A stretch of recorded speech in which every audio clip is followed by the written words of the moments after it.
So guys, welcome back. അപ്പോൾ ഞാൻ എത്തിയിരിക്കുന്നത് നമ്മുടെ കെമിസ്ട്രി റെക്കോർഡുമായിട്ടാണ്. കെമിസ്ട്രി റെക്കോർഡ് എങ്ങനെ എഴുതണം എന്നതാണ് ഞാൻ ഈ വീഡിയോയിലൂടെ നിങ്ങളോട് പങ്കുവെക്കാനായിട്ട് പോകുന്നത്. നമുക്ക് കെമിസ്ട്രിയിൽ മൊത്തം 2 എക്സ്പെരിമെന്റ്സ് ആണ് ചെയ്യാനായിട്ട് ഉള്ളത് ഫൈനൽ എക്സാമിനും. ഒന്നെന്ന് പറയുന്നത് സോൾട്ട് അനാലിസിസ്.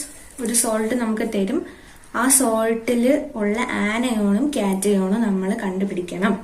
ആ ആനയോണും കാറ്റയോണും കണ്ടുപിടിക്കാൻ കുറെ എക്സ്പെരിമെന്റ്സ് നമ്മൾ ചെയ്യണം. കുറെ ടെസ്റ്റുകളുണ്ട്. ആ ടെസ്റ്റുകളുടെ ഒരു PDF ഇതിനോടകം നിങ്ങൾക്ക് സ്കൂളിൽ നിന്ന് കിട്ടിയിട്ടുണ്ടാവും. സോ ഇതിൽ ഏറ്റവും പാടുള്ള കാര്യം ആ ടെസ്റ്റുകളെല്ലാം നമ്മൾ കാണാതെ പഠിക്കേണ്ടി വരും. പിന്നെ ഉള്ളതെന്ന് പറയുന്നത് ടൈട്രേഷൻ ആണ്. ടൈട്രേഷൻ നല്ല രസമുള്ള ഒരു പരിപാടിയാണ്.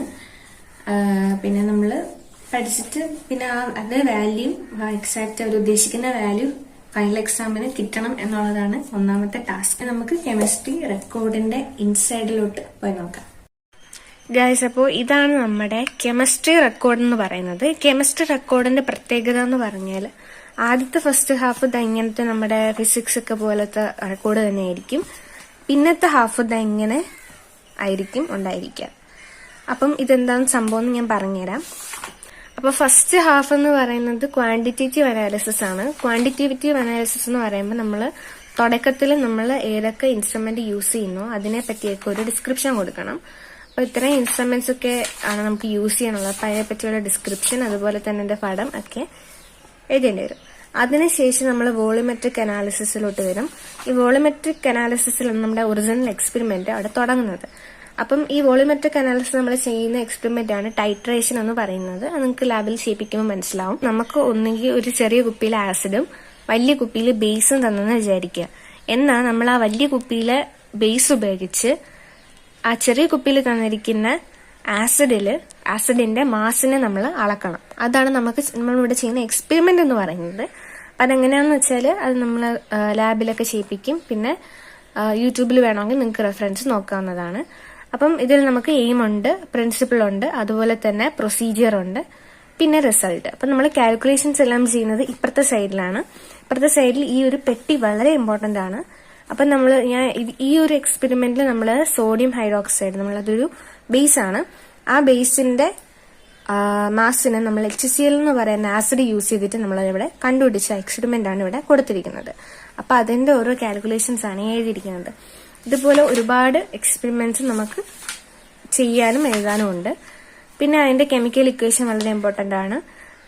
പിന്നെ ഈ സ്റ്റെപ്പ് എല്ലാം നമുക്ക് ഫൈനൽ എക്സാമിന് വേണ്ടിയിട്ട് കാണാതെ പഠിക്കണം. പ്രൊസീജിയർ നമുക്ക് ഫൈനൽ എക്സാമിന് എഴുതേണ്ടതില്ല. എയിമും പ്രിൻസിപ്പിളും ചോദിക്കും. പ്രിൻസിപ്പിൾ നമുക്ക് ആ ഒരു കെമിക്കൽ റിയാക്ഷൻ എന്താണെന്നാണ് എഴുതാനുള്ളത്. പിന്നെ വേണ്ടത് റിസൾട്ടാണ്. ഇത്രയും കാര്യങ്ങളാണ് നമ്മുടെ ഫസ്റ്റ് ഹാഫിൽ വരുന്നത്. പിന്നെ അത് കഴിഞ്ഞിട്ട് വേറൊരു ചെറിയ സെക്ഷനും കൂടെ ഉണ്ട്, ഫിസിക്കൽ കെമിക്കൽ എക്സ്പെരിമെന്റ്സ്. അത് നമുക്ക് ചെയ്യിപ്പിക്കത്തില്ല, പക്ഷെ നമുക്ക് റെക്കോർഡിൽ എഴുതാം. ഇനി അടുത്തത് സെക്കൻഡ് ഹാഫാണ്. അടുത്ത ഹാഫിൽ നമ്മൾ എഴുതുന്നത് ക്വാളിറ്റേറ്റീവ് അനാലിസിസ് ആണ്. ക്വാളിറ്റേറ്റീവ് അനാലിസിസ് എന്ന് പറയുമ്പോൾ സോൾട്ട് അനാലിസിസ് ആണ്. അതായത് നമുക്ക് തന്നിരിക്കുന്ന സോൾട്ടിലെ ആനയോണിനും കാറ്റയോണിനും നമ്മൾ എക്സ്പെരിമെന്റ് വഴി കണ്ടുപിടിക്കുന്നതാണ്. അപ്പോൾ നമ്മുടെ കെമിസ്ട്രി റെക്കോർഡിന്റെ സെക്കൻഡ് സെക്ഷനിൽ നമുക്ക് 2 സെക്ഷൻസ് തന്നെയാണ് ഉള്ളത്. അതിൽ നമുക്ക് ഫസ്റ്റ് ആയിട്ട് നമ്മൾ ഈ ഒരു ചെയ്യുന്ന എക്സ്പെരിമെന്റ്സിനെ പറ്റിയെല്ലാം ഒരു ഡിസ്ക്രിപ്ഷനാണ് എഴുതുന്നത്. അതായത് നമുക്ക് ഒരു സോൾട്ട് തന്നിട്ട് അതിൽ നിന്ന് ആനയോണും കാറ്റയോണും കണ്ടുപിടിക്കലാണ് നമ്മളെ പണി. അപ്പം ആ ആനയോൺ കണ്ടുപിടിക്കാൻ വേണ്ടി നമ്മൾ എന്തൊക്കെ എക്സ്പെരിമെന്റ് ആണ് ചെയ്യുന്നത്, ഏതൊക്കെ എക്സ്പെരിമെന്റ് ചെയ്യുന്നുണ്ടോ ആ എല്ലാ എക്സ്പെരിമെന്റിനെയും പറ്റിയിട്ടുള്ള ഒരു ഡിസ്ക്രിപ്ഷൻ ആണ് നമ്മൾ ആദ്യമേ കൊടുക്കുന്നത്. അതാണ് ഞാൻ ആദ്യം റിയാക്ഷൻ ഓഫ് ആനോൺ എഴുതിയിട്ട് ആദ്യം നമ്മൾ നോക്കുന്നത് റിയാക്ഷൻ ഓഫ് കാർബണേറ്റ് ആണെങ്കിൽ അതെങ്ങനെ റിയാക്ട് ചെയ്യും, അടുത്ത അസിറ്റേറ്റ് ആണെങ്കിൽ എന്തൊക്കെ ടെസ്റ്റ് ആണ് ചെയ്യാനുള്ളത്.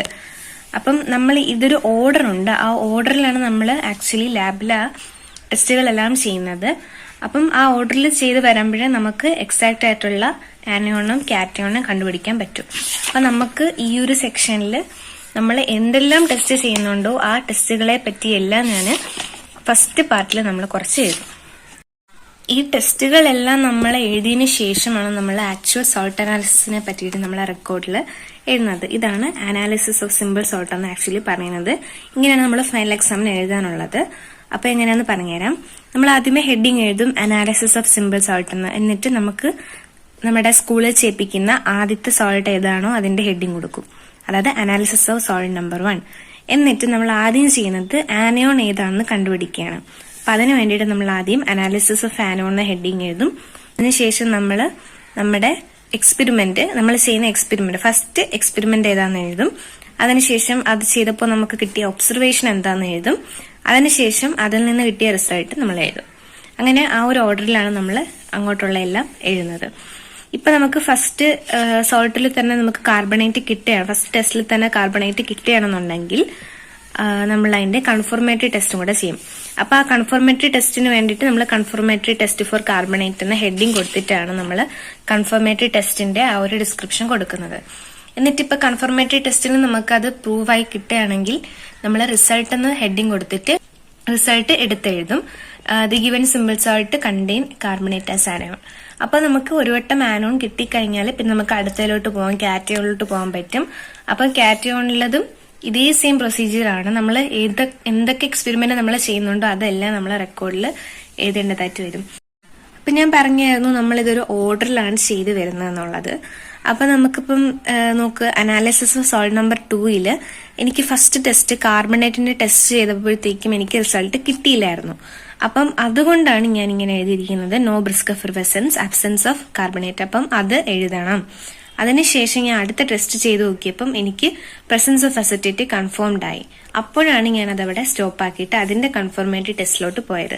ഇതുപോലെ തന്നെയാണ് നമ്മൾ എല്ലാ ടെസ്റ്റും ചെയ്യാനുള്ളത്. എവിടെ വെച്ചാണോ കിട്ടുന്നത് അതുവരെയുള്ള എല്ലാ ടെസ്റ്റും നമ്മൾ റെക്കോർഡിൽ എഴുതണം.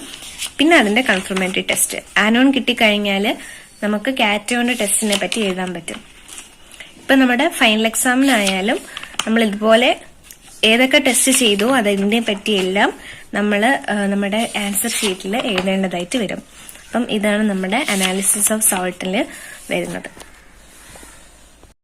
പിന്നെ നമ്മൾ റെക്കോർഡ് എഴുതുമ്പം ശ്രദ്ധിക്കേണ്ട ഒരു കാര്യം എന്ന് പറഞ്ഞാൽ നമ്മൾ ഡേറ്റ് ഇട്ടിരിക്കണം, അതുപോലെ തന്നെ പേജ് നമ്പർ.